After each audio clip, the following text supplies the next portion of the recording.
सगळ्यात आधी तुम्ही हा व्हिडिओ बघा.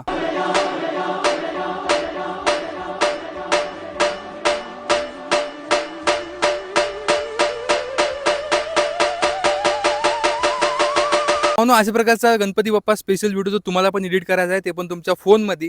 तर कॅपकट ओपन करून तुम्हाला न्यू प्रोजेक्टवर क्लिक करून आपला बीटमार्क व्हिडिओ इथं ॲड करून घ्यायचा आहे. बीटमार्क व्हिडिओ ॲड केल्याच्या नंतर बीटमार्क व्हिडिओला जे काही एक्स्ट्रॅक्ट ऑडिओ इथं जायचं आहे, एक्स्ट्रॅक्ट ऑडिओ करून घ्यायचा आहे तुम्हाला. एक्स्ट्रॅक्ट ऑडिओ केल्याच्या नंतर ज्या ज्या ठिकाणी बीट आपली चेंज होते त्या त्या ठिकाणी तुम्हाला व्हिडिओला इथं असे कट मारून घ्यायचे आहे. स्प्लिटच्या ऑप्शनवर टच करून आपल्या व्हिडिओला असे एक एक कट तुम्हाला इथं असे मारून घ्यायचे. व्हिडिओला अशा प्रकारे स्प्लिट केल्याच्या नंतर व्हिडिओला इथं सिलेक्ट करायचा आहे आणि इथं रिप्लेसच्या ऑप्शनवर क्लिक करून तुमच्या व्हिडिओसोबत हे जे काही पार्ट आहे इथं असं रिप्लेस करून घ्यायचं. सर्व पार्ट रिप्लेस झाल्याच्या नंतर तुम्हाला जे काही लेअरची साऊंड आहे तिथे म्यूट करायचं आहे. व्हिडिओला सिनेमॅटिक लुक येण्यासाठी फिल्टरमध्ये जाऊन तुम्हाला हे फिल्टर इथं सर्च करून घ्यायचं आहे. तुम्हाला इथं सर्च करायचं आहे.